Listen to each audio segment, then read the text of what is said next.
Today I did some podcasts on the basic kinds of role-playing game systems that are out there. Now I'm going to talk about the Divine Blood role-playing game supplement that I'm hoping to get out this November. I did a Kickstarter for it, raised $980. I'm going to be giving a lot of those people copies of the hardbound or the signed copies of the hardbound in some cases, or just the softbound covers. In any case, I'm going to go ahead and discuss not the setting yet. I'll get to that in a little bit. Since I did the role-playing game stuff before, I'm going to go ahead and talk about and since I'm talking about the role-playing game supplement over the setting right now, I'm going to talk about what system I decided to use for the role-playing game supplement. Now, the first thing is, when you're doing something like this and you're an independent gamer and you're a staff of one and you need to have a clear balance for your systems, it is best to adapt a pre-existing system that is flexible enough to be used in this to be used in multiple genres. Dungeons and Dragons, the D20 system, for the most part, not appropriate to Divine Blood. Divine Blood is an alternate history Earth, 21st century, pretty much now. The first novel set 2012, with more advanced tech, mecha and stuff like that, holograms. So, Dungeons and Dragons, the system does not fit. The class template system is not robust enough to cover the vast variety of creatures and sentience and people that exist in Divine Blood. Even if non-humans are a bare fraction of the people, they're a fraction of the people that have psychic abilities. But even when you take into account the gods and demons, they are a drop in the bucket compared to humanity. But there's a huge variety, because one race might only have 15,000 in the world, another race might have 200,000 in the world, but they usually are in that 5-digit population category, which means there's not that many of them. And the class and level system of D&D, even if you adapted it to a modern setting, the class, level, and race system just can't cover all the possibilities. And the ECL will not help. You pretty much have to invent everything from scratch. D20 Modern might do a better job, because you can cosmetic a lot of the talents in that, as some of the minimal psychic abilities that some of the non-humans have, or the psychic humans. But by and large, D20 Modern, though I love that system for D20, D20 Modern, I like it. By and large, D20 Modern does not get to the power level you need for Divine Blood setting. So the D20 Modern and then D&D is out. World of Darkness sounds like it's a good thing, because you've got non-human entities running around that hardly anybody knows about, psychic people, conspiracies, secret societies, ancient immortals, all that. And you have sons and daughters of the gods, so you have Scion, a little bit of Scion in there, and it's been compared. Some people have favorably compared it to Exalted, saying, "Oh, you got a really modern Exalted feel, better than Scion." But the main problem is that in order to bring in the storyteller thing, I could do the attributes, I could do the abilities, willpower and all that's pretty easy, but I would need to make all my own powers. And again, I run into the variety thing. Even if I started with a limited set, like channelers and shapers, which everybody could do, if I come to a limited thing, every individual god will have a different sort of power set, because there's the goddess of cheer, the demoness of smoke, the god of zeal, the god of strength, the goddess of victory, demoness of the sun, demon of the sun, and stuff like that. And the powers that each individual demon and god would have would be vastly different from each other, and those are intended to be player capable races. So there would be a huge amount of work, would require a large number of splat books. It is just not practical. And then you have the same problem with a couple of other systems.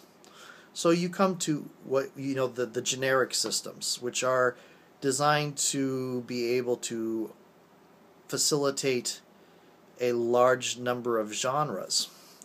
And this is GURPS, which again I'll probably never play GURPS unless somebody really talks me into it. Pretty Girl or something. But because I just really can't stand the system. A hero system, and then you have Besem, Big Eyes, Small Mouth, and then you have Mutants and Masterminds, which is a D20 system, and you have Fate, which is the one I chose. I chose Fate.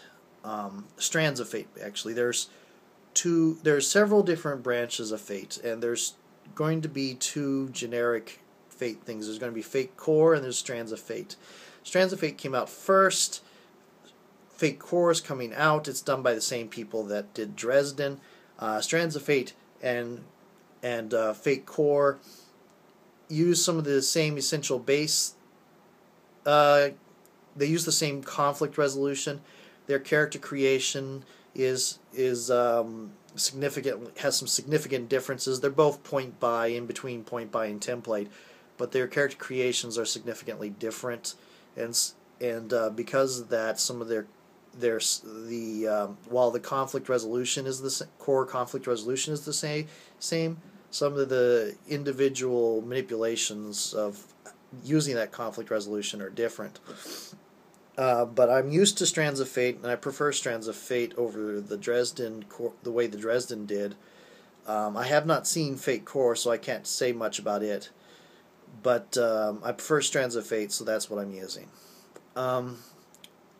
But the reason why you do generic is what a generic game system does is it's not tied to fantasy, it's not tied to espionage, it's not tied to superhero or anything.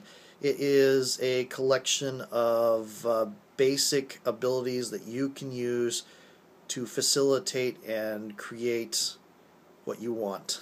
For example,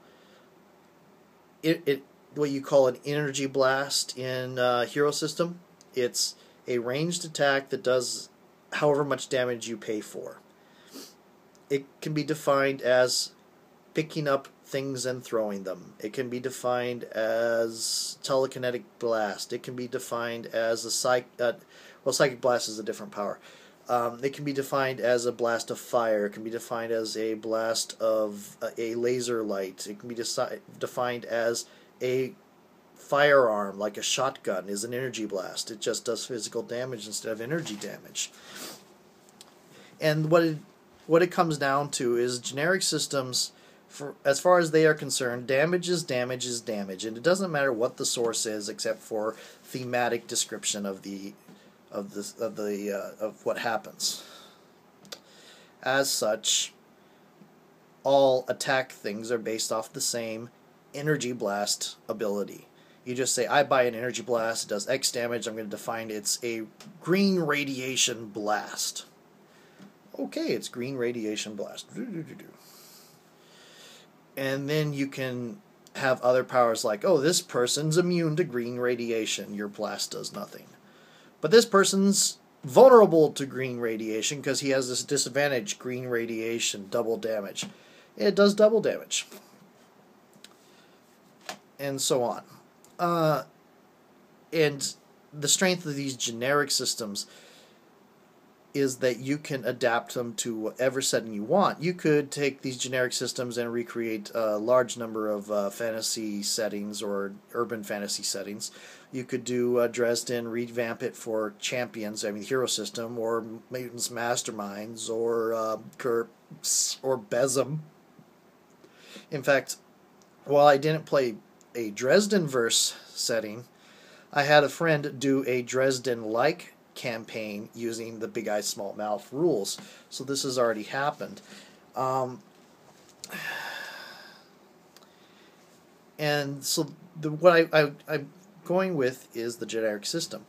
Now I'm going to end this particular video because I'm getting close to the 4 minutes, at which point it tells me this is too long, you can't upload it. I'm going to end off this particular video with a discussion on what system should you play Divine Blood in, and the answer is whatever system you want. I'm designing the setting. I'm doing the Fate rules just to make it easier for people to pick it up and start playing and not have to do any work. But if they want to do hero system, do hero system. If they want to do GURPS, do GURPS. If they want to do Besm, do Besm. If they want to do, let's see here, Fate, that's what I'm doing. If they want to do Fakecore, I guess it wouldn't take that much to adapt the rules. If they want to do, what's another good one? Big Eye Small Mutants Masterminds, you can do Mutants and Masterminds. What if you want to do Freeform? You can do Freeform. It really does not matter to me. The creator says, fine, go with it. I'm doing Fate because, and that is all, because. Let's see. Well, actually, I still have about 2 minutes here, don't I? Okay. The other thing I really like about Fate system, but what I'm using Fate system, I am using Fate system. You can use whatever you want. It does not matter to me. I would probably have it fun at any time. I'm doing the work to put it in Fate system, so it's easier for you if you do Fate system because I've already done it. But in some cases you may not be used to it and not like the Fate system. In which case, it's easier for you to take a look at it and just come up with similar ideas using other systems. Oh, yeah, I remember what I was going to do is World of Darkness. Storyteller. Oh, I already mentioned it. Never mind. Okay, but the other thing I like, I think I'll do the next segment about what I like about Fate in regards to Divine Blood. And I know I got kind of rambly at the end here. I apologize. I got a little bit thinking, oh, I'm running out of time, and then I got a little thinking, oh, I got more time left. Okay, call it a rant and be done with it. I'm going to end this segment before it gets to the 14, and then I'm going to start uploading this and then doing the next one.